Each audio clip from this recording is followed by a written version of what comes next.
Welcome to this explainer. Today, we're putting on our detective hats. We're diving straight into our sources to unpack the historical, scientific, and philosophical arguments surrounding the existence of God and the specific claims of Christianity. If you've ever wondered how the pieces of ancient history, manuscript preservation, and even astrophysics fit together into a single narrative, well, you're in the right place. Here's our roadmap for today. First, the case for a creator. Second, the historical Jesus. Third, preserving the texts. Fourth, comparing the Bible and the Quran. And finally, Christianity's claims. Okay, Section 1, the case for a creator. Let's jump right in. So, our sources start us off with something called the Kalam cosmological argument. It's actually a pretty elegant, simple framework. Step 1, whatever begins to exist has a cause. Step 2, modern physics strongly implies the universe began to exist at a finite point in the past. Step 3, therefore, the universe has a cause.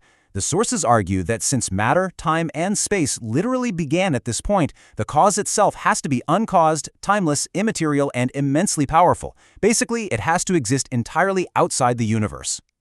But the sources don't stop there. They stack up even more evidence along the timeline.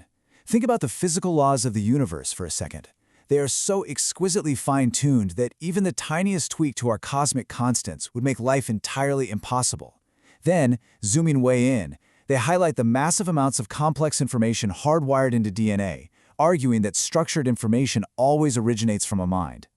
Add to that the universal human experience of objective morality, and the sources argued these factors collectively point straight away from blind chance and directly toward an intelligent mind. A lot of this heavy lifting is compiled in Josh and Sean McDowell's massive book, Evidence That Demands a Verdict. This source anchors a really crucial premise for our whole investigation. If all the scientific and philosophical evidence gives us solid reason to believe we live in a universe created by an intelligent God, then the specific, historical claims of Christianity suddenly aren't so far-fetched. In fact, they become significantly more probable. Moving on to Section 2, the historical Jesus. You know, a pretty common objection you hear today is that Jesus was just a myth, that he never actually existed. But the sources emphasize that ancient non-Christian historians totally disagree. Writers like the Roman historian Tacitus or the Jewish historian Josephus absolutely confirm Jesus was a real historical person. Those testimonies strongly contradict the whole myth idea. Plus, the New Testament itself is grounded in verifiable geography and features known historical figures, like Pontius Pilate, whose existence has actually been proven by modern archaeology.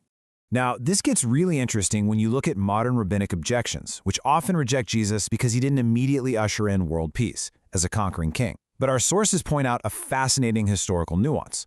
Ancient Jewish sages actually wrestled with seemingly contradictory prophecies in the Old Testament. They originally pictured two distinct roles, maybe even two messiahs.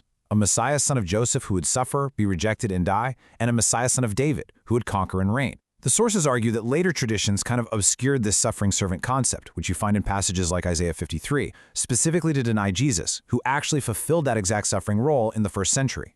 And the sources show us something even more surprising in the Talmud. While modern rabbinic Judaism obviously objects to Jesus as the Messiah, early rabbinic literature didn't actually deny that he did supernatural things. They admitted he performed miracles. They just claimed he used sorcery to do them. So back then, the historical debate wasn't over whether he did incredible things, but rather what the source of that power actually was. All right, Section 3, preserving the biblical texts. So how did these writings survive? This brings us to the bibliographical test. And honestly, the numbers here are dramatic. For massive, revered classical works like Homer's Iliad, we have a few hundred surviving copies at best, with a gap of hundreds of years before our earliest fragment. But the New Testament? We literally have over 24,000 manuscript copies, and the time gap? Sometimes just 50 to 100 years. The sheer volume and closeness to the original events completely outstrip all other classical literature. And it's a similar story for the Old Testament. The sources detail how Jewish scribes, known as the Sopharim, operated with this intense mathematical precision. They didn't just casually copy words down, they meticulously counted every single letter to make absolutely sure there were zero errors. And you know, this incredible exactness wasn't just assumed, it was historically verified in 1947 when the Dead Sea Scrolls were discovered. That proved the text remained remarkably accurate over more than 1,000 years. Which brings us to Section 4, comparing the Bible and the Quran. Drawing from the source Seeking Allah, Finding Jesus, we see a really stark contrast in how these two major texts survived. The sources explain that the New Testament was spread organically, copied across scattered, often heavily persecuted communities. But despite that totally decentralized copying, those thousands of manuscripts confirm the core doctrines stayed exactly the same, without any central political editing. The Quran's history, according to the sources, is quite different. It was officially standardized by political authorities early on to command unity across a growing empire and enforce a single written version.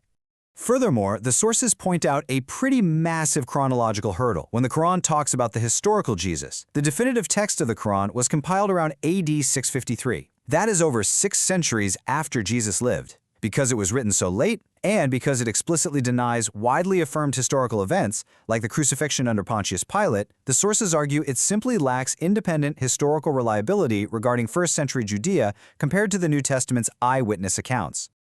All right, Section 5, Christianity's Historical Claims. According to the materials we're reviewing, Christianity is pretty unique here because it doesn't just ask you for blind, mystical faith. It claims to be a factual faith. It actively invites testable, historical investigation. The whole worldview balances on a fulcrum of actual physical events in time and space: the incarnation, death, and physical resurrection of Jesus. As the sources point out, if those events didn't actually happen in history, the whole faith is in vain. And the evidence that these events did happen leans heavily on the actions of the eyewitnesses. Early Christians faced absolutely brutal, torturous persecution under the Roman Empire, yet they willingly went to their deaths for their testimony of the resurrection. Think about that. They weren't dying for a nice philosophy, they were dying for something they claimed to have physically seen with their own eyes. Early apologists like Justin Martyr pointed out that this fearless contempt for death proved the absolute sincerity of their claims. Nobody willingly dies for a lie they invented.